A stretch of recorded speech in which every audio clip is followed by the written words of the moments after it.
전세 5억 7천짜리가 대출을 최대로 받으면 월세를 한 110만 원 정도, 113만 원, 4만 원 정도 낼 테니까, 실제 나는 160만 원 내는 것보다는 한 46만 원 정도 절세가 되는 거죠. 절약이 되죠. 대신에 보증금은 한 6천만 원 정도를 더 걸어야 돼요. 더 걸어야 되죠. 그러면 이거를 계산해 보면 1년에 얼마야? 46만 원. 그럼 552만 원이잖아요. 자, 나는 전세를 살면 월세 사는 사람 대비 552만 원을 절약할 수 있어요. 552만 원을 절약하죠. 그 장점이 하나 있죠. 대신에 보증금이 6천만 원이 묶여요. 보증금 6천만 원이 묶이죠. 그러면 이걸 퍼센트로 치면은 한 8, 9%? 8, 9% 정도가 묶이는 거야. 내가 보증금 6천만 원을 더 낸 대신에 월세를 550만 원을 아꼈으니까 수익률로 치면은 한 뭐 8%, 9% 정도 되는 거죠. 맞나요? 계산해 볼까? 9%네요. 여기까지 이해가 되셨나 모르겠어요. 이해가 됐으면 됐다고 말을 해주세요. 이제 의사보다 나아요, 약사? 뭐 의사 얘기하고 계세요? 의사들은 별 고민 안 해요. 그냥 집을 사버리지. 자, 그러면 제가 왜 월세를 사르라고 하냐면요. 전세를 살면 그냥 552만 원 아끼는 거밖에 없어요. 552만 원 아끼는 거. 자, 552만 원 아껴? 좋죠. 좋은 일이에요. 근데 552만 원 아끼는 거 말고는 아무런 장점이 없어요. 장점은 없어요. 월세 사는 것 대비해서. 근데 월세를 살게 되면 552만 원의 손해가 오죠. 분명히 손해가 와요. 대신에 6천만 원의 투자금이 생기는 거죠. 6천만 원의 투자금이 생긴다. 그러면 이걸 가지고 내가 뭐라도 살 수 있잖아요. 뭐라도 사서 뭐 월세도 받을 수도 있고 아니면 그게 뭐 시세 차익도 날 수도 있는 거죠. 그런데 전세 사는 사람들은 야 그거 뭐 그거 해서 손해 보면 어떡하냐? 야 그리고 야 수익률로 치면 9%인데 그거 아끼는 게 낫지. 그 6천만 원 가지고 어디 가서 9%를 버냐? 라고 말을 하는 거예요. 예. 자, 그 말은 틀린 생각인 거죠. 뭘 사야 될지 공부하고 배워야죠, 당연히. 응? 근데 나는 할 줄 아는 게 없어. 난 할 줄 아는 게 없고 돈 버는 방법을 몰라. 그러니까 돈을 아끼고 싶어. 그래서 나는 돈을 아끼고 있을게. 그러면은 그냥 나는 아무런 그냥 소유권도 없이 뭐 어떤 뭐 집주인이 뭐 집값이 올라가는 걸 그냥 뭐 쳐다만 보고 있고 그냥 나는 552만 원 아끼는 것밖에 없는 거예요. 근데 그 6천만 원을 가지고 내가 다른 기회를 찾아서 투자를 해가지고 돈을 더 벌 수도 있단 말이죠. 양경철님 9% 수익률이 쉽지는 않아요. 아니요, 쉽지 않은 게 아니라 되게 쉬워요. 그 6천만 원을 가지고 9% 버는 건 힘든데 그 6천만 원을 가지고 거기서 전세를 끼거나 아니면 뭐 대출을 받아가지고 2억 5천이나 3억짜리 같은 거를 사는 거예요. 예, 그런 걸 사면은 9%는 1도 아니에요. 1도 아닙니다. 가까운 그냥 동네 부동산 가셔가지고 내가 한 6천만 원 정도가 있는데 대출을 좀 최대로 받고 싶어요. 대출을 최대로 받고 싶은데 그러면 한 3억 정도 될 것 같아요. 그러면 그 돈을 가지고 혹시 뭐 월세 나오는 거 없나요? 라고 물어보세요. 그러면 아유 9% 버는 거는 널렸죠 라고 말할 중개사가 99%입니다. 9%는 그렇게 높은 수익률이 아니란 말이죠. 대출을 하나도 안 끼고 그냥 6천만 원으로 사면 높죠. 엄청나게 높은 수익률이죠. 그렇지만 대출을 껴서 2억 5천, 3억짜리 이런 거를 산다 그러면 크게 높은 게 아니에요. 근데 사람들은 왜 이걸 무서워하냐? 대출 받는 게 우선 무섭죠. 근데 왜 대출 받는 게 무섭죠? 내가 돈 벌 수 있는 부동산을 고를 능력이 없으니까.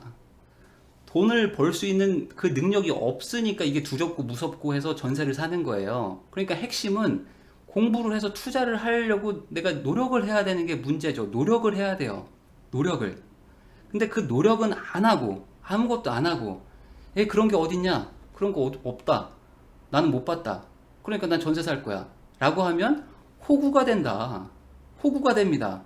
그러면 이 집주인은 뭐 하고 있는 거예요? 이 집주인은 공부도 했든지 아니면 뭐 두렵지만 자기는 뭐 2, 3억밖에 없지만 뭐 5억 7천짜리 전세를 끼고 집을 샀더니 돈을 벌잖아요. 그런 사람들이 주변에 있잖아요. 돈을 벌고 있는 사람들이 있잖아요. 근데 나는 애써 그런 사람들을 무시하고 앞으로 뭐 금리가 올라가고 뭐 인구가 줄어들고 뭐 하니까 나는 안 할 거야. 아무것도 안 할 거야. 그리고 다 그냥 다 폭락해버려라. 남들 다 죽어버려라. 이러고 있는 거예요. 그게 투자자가 아니에요. 그건 투자자가 아닙니다. 뭐 그건 경제평론가일 수는 있겠죠. 그러면 돈을 안 벌 거예요? 자, 전세 살면은 아무런 돈을 벌 수 있는 기회가 없어요. 아무런 돈을 못 벌어요. 그냥 5억 7천 2년 뒤에 돌려받는 것밖에 없어요. 그러니까 플러스가 아무것도 없어요. 플러스가 없어. 그냥 제로죠, 제로. 나는 전세를 사는 순간 내 인생의 투자는 제로예요, 제로. 그리고 오히려 마이너스일 수도 있어요. 2년간 이자도 못 받았잖아요, 나는. 그 돈 가지고 어디다가 뭐 은행에라도 넣어놓으면 2%라도 받았을 텐데. 이자도 못 받았지. 집값 올라가면은 뭐 그냥 뭐, 나는 뭐 내 인생에서 뭐 돈 벌, 뭐 운명이 아닌가 보다. 뭐 팔자 탓이나 하고. 그러시면 안 돼요. 중요한 거는 공부를 해서 남들은 돈 벌고 있는데 왜 나는 돈을 못 벌지? 라고 생각을 해야 돼요. 그래서 나도 돈 벌고 싶다. 나도 돈 벌고 싶다. 나는 왜 안 보이지? 나도 그런 게 보이는 게 그런 걸 보는 능력을 키우고 싶다라고 열심히 노력하셔야 돼요. 그냥 저 나쁜 놈들, 저 다주택자, 저 나쁜 놈들 다 죽어버려라. 폭락이 와서 그냥 다 망해버려라. 남들 다 폭락 오면 그때 나는 그때 가서 집 사야 되겠다. 이런 생각으로 항상 기회를 놓치잖아요. 그러니까 우리는 투자자지 경제평론가가 아니고 폭락한다는 얘기 들으면 기분은 좋을 수 있지만 근데 그런 거는 투자자랑은 아무 상관이 없어요. 아무것도 안 한다는 거는 절대 부자는 못 되겠죠. 기회를 잡을 수가 없는데. 자, 그러면 더 재밌는 얘기를 해드릴게요. 더 재밌는 얘기. 자, 이 힐스테이트가 제가 이사 갈 때, 제가 15년도에 광교로 이사를 왔는데, 그때 가격이 얼마였냐면 6억 5천이었어요. 6억 5천. 그때 6억 5천이었단 말이죠. 근데 지금 뭐 9억이니 9억 2천이니 하고 있죠? 그러면은, 지금 한 2년 조금 더 된 거죠. 2년 4개월 동안 얼마가 오른 거죠? 한 뭐 3억은 아니고 뭐 한 2억 한 5, 6천, 2억 6천 정도 올라간 거죠. 2억 6, 7천 정도 올라간 거잖아요. 그러면 광교 자연앤 힐스테이트에 전세 끼고 집을 샀던 사람은 돈을 많이 벌었겠네요. 2억 이상 벌었겠네요. 맞죠? 근데 그 집에 분명히 전세 뭐 5억이니 뭐 5억 5천이니 내고 살던 사람도 있었을 거 아니에요. 이 지난 2년 4개월간. 그럼 그 사람은 이제 5억 5천을 돌려받고 나갔겠죠. 요번에. 그러면은 어떤 하나의 선택으로 어떤 한 아파트에 누구는 집주인이고 누구는 세입자였다는 이유로 한 사람은 2억 4천을 벌었고 한 사람은 그냥 무이자로 돈을 남한테 빌려줬다가 그냥 그 돈 받고 집을 쫓겨나가게 되는 거예요. 이게 뭐예요? 근데도 전세를 좋다고 하는 거예요, 사람들은. 안전하니까? 그러면 15년 12월에는 집값 떨어진다는 사람이 없었을까요? 그때는 그러면은 이 집주인들은 뭐 다 오른다고 생각하고 있었을까요? 아니죠. 그때도 불안했겠죠, 사람들은. 그렇지만 그 리스크를 아는 거예요. 안고 간 거죠. 돈 벌고 싶으니까. 나는 부자 되고 싶으니까. 그런데 사람들은 떨어질 수도 있잖아 하고 전세를 간다. 전세를 간다. 그 이유는 내가 어디다 투자할지를 모르니까. 그러면 공부를 하라는 거예요, 공부를. 공부를 해서 방법을 찾아보세요. 세상에는 돈 벌 수 있는 방법이 되게 많아요. 되게 많아요. 근데 내가 안 알아보고 있고 내가 관심이 없어서 그런 거예요. 이게 지금 9억이에요. 이게 9억. 그리고 전세도 올랐어요. 그러면은 이 세입자 입장에서는 막 미치겠죠? 미치겠죠? 그리고 남편하고 아내랑 싸움이 막 끊이지 않을 거예요. 진짜 끊이지 않고 그냥 맨날 그냥 싸우고 있겠죠. 왜 너 나 그때 산다고 할 때 말렸냐? 내가 그때 대출 받아서 사자고 하지 않았냐? 아니다. 그때 떨어질 거라고 뭐 네가 막 그렇게 해가지고 나 안 샀잖아. 그래서 이게 뭐냐고 2억 4천 올랐는데. 어? 맞죠? 자, 그러면 또 이런 얘기하는 사람도 있어요. 아니, 그러다가 떨어지면 어떡하냐? 그러다 떨어지면 어떡하냐? 그럼 공부를 하세요. 공부를 하고 아무것도 안 하고 우선 멈춰 보세요. 멈추고 나서 공부를 하시면 돼요. 공부를 한번 해보세요. 뭐라도 노력을 한 다음에 내 눈앞에 뭐가 보이면 그때 투자를 하면 되죠. 근데 그런 거는 안 하고, 그런 건 아무것도 안 하고 그냥 가만히 있으면서 그냥 전세만 살면서 열심히 저축한다?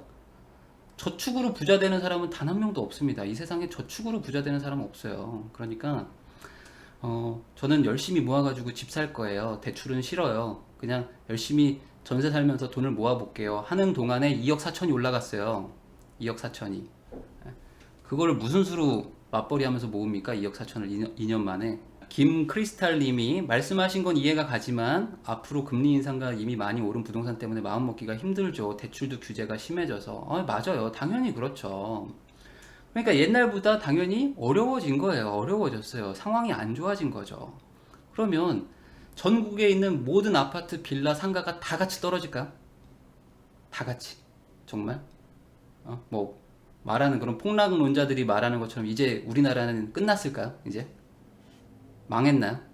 정말 그럴 것 같으세요? 그럴 일은 별로 없을 것 같은데요. 제가 봤을 때는. 모든 아파트가 다 떨어지고 다 망할까요? 그러진 않습니다. 올라가는 거는 제가 아까도 말했지만 IMF 때도 올라가는 데는 올라갔어요. 그리고 어떤 규제가 오고 이런 게 평생 갈까요? 앞으로? 앞으로 30년, 40년, 50년간 계속 규제가 있을까요? 앞으로 양도세를 계속 중과할까요? 60%씩? 안 그래요. 항상 상황은 바뀐단 말이에요.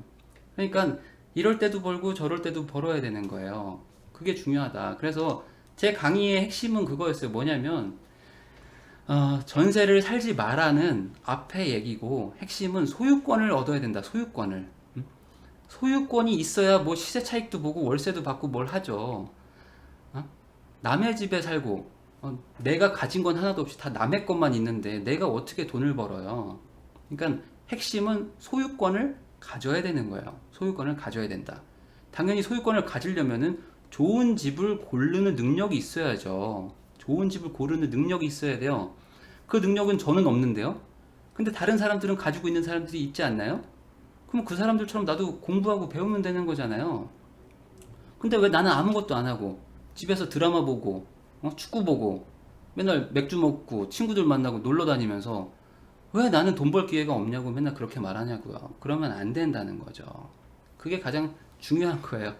이석준님, 전세로 살다 집값 오르고 우울증 걸리고 부부간 냉전 상태고 다 우리 집 얘기네요. 네, 맞아요. 안타깝지만 지금 그러니까 과거는 다 잊으세요. 과거는 잊고 미래를 다시 미래에 내가 잘하시면 돼요. 잘하시면 돼요. 자, 이 정도면은 어느 정도 얘기가 됐을 것 같아요. 근데 그러면 월세를 왜 살아야 됩니까? 그냥 어떻게 하면 되는 거 아닙니까? 라고 그냥 또 쉽게 생각하는 사람도 있어요. 쉽게. 제가 왜 월세를 살으라고 했냐면은 우리나라 사람들은 대부분 전세 사는 사람들이 많고 아까도 봤지만 월세 비중이 30%밖에 안 되잖아요. 그러면은 70%가 전세에 입자일 거 아닙니까? 예를 들어. 그러면 그 사람들은 대부분 전세금이 자기 전재산이에요. 전세금이 전재산이다. 그러니까 전세금도 모자라서 내 전재산도 모자라서 대출까지 받아가지고 전세를 들어가잖아요. 그러니까 아무 돈이 없어요. 이 전세금을 빼지 않는 한 우리 가족은 현금이 없어요. 현금이. 현금이 없는 상태인 거예요. 그런데 저축도 잘 안 되죠.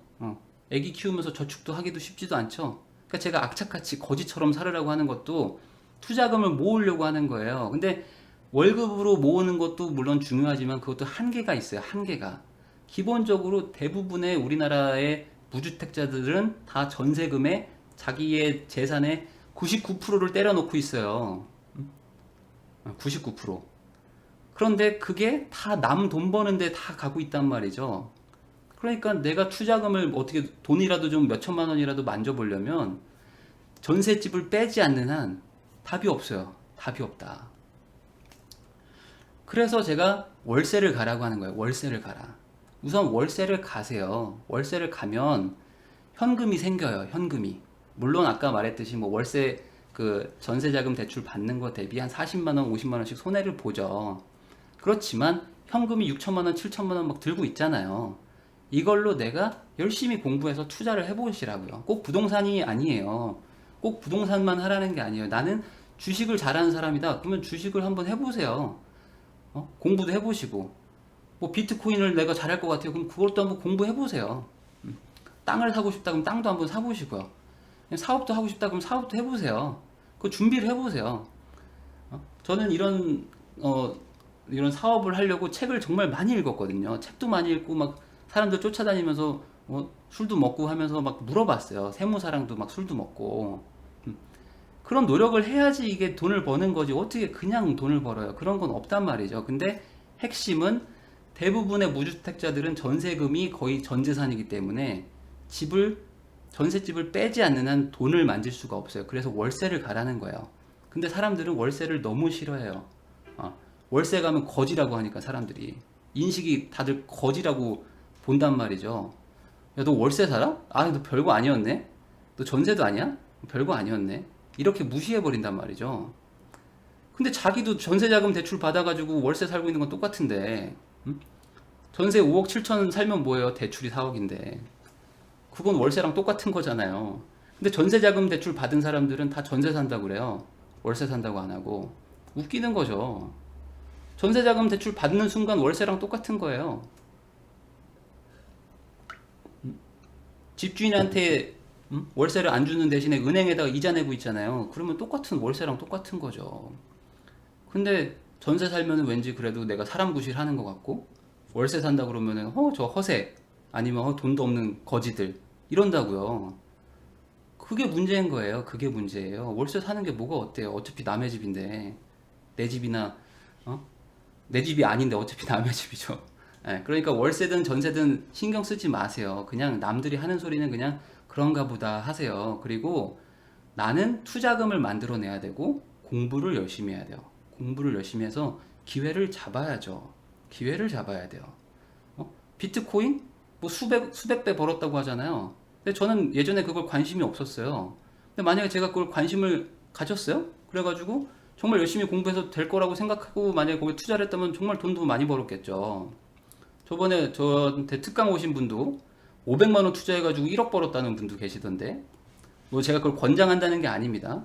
근데 뭐가 됐든지 돈을 벌 수 있는 기회는 항상 있단 말이에요. 근데 그런 기회를 찾을 생각은 안 하고 돈도 없고 그냥 남만 원망하는 삶을 살지는 않으셨으면 좋겠어요. 진짜로. 네. 이런 얘기를 하면 저도 모르게 약간 흥분을 하게 돼요. 왜냐면 저는 진짜 정말 거지처럼 살면서 돈을 악착같이 모아가지고 투자를 했어요.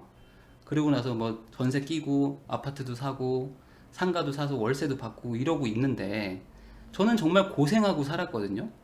그리고 제 주변의 동기들, 저랑 월급 똑같이 받는 사람들, 그리고 저보다 부모님한테 지원도 많이 받은 사람들은 아무것도 안 하고 있어요. 아무것도 안 하고 그냥 뭐 명품 가방 사고 차 바꾸고 그러고 살았단 말이죠.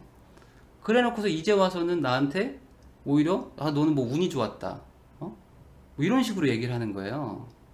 그건 말이 안 되는 얘기죠. 부동산은 절대 불로소득이 아닙니다. 불로소득이라고 말하는 사람들은 대부분 다 투자를 모르는 사람이에요. 이게 어떻게 불로소득입니까? 부동산이. 부동산이 불로소득이면 누구나 다 하고 있으면 되죠. 그렇게 노력이 필요 없는 소득인데 왜 안 얻고 있어요? 다들 하고 있으면 되지. 왜 못해요? 돈이 없어서 못하죠? 돈을 모으는 게 힘드는 거예요. 돈을 모으는 게.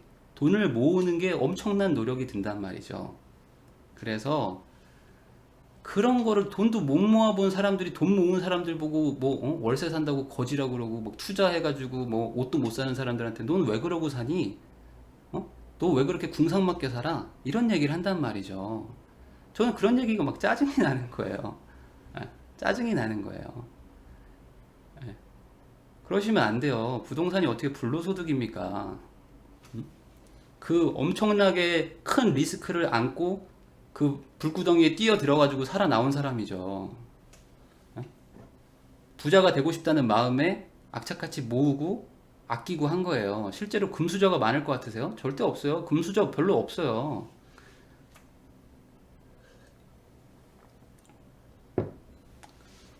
그러니까 우리는 투자자기 때문에 앞으로 공부를 열심히 하시고 돈도 악착같이 모으시고 용기도 가지시고 용기를 가지는 가장 좋은 거는 머릿속에 뭐를 넣어야 돼요.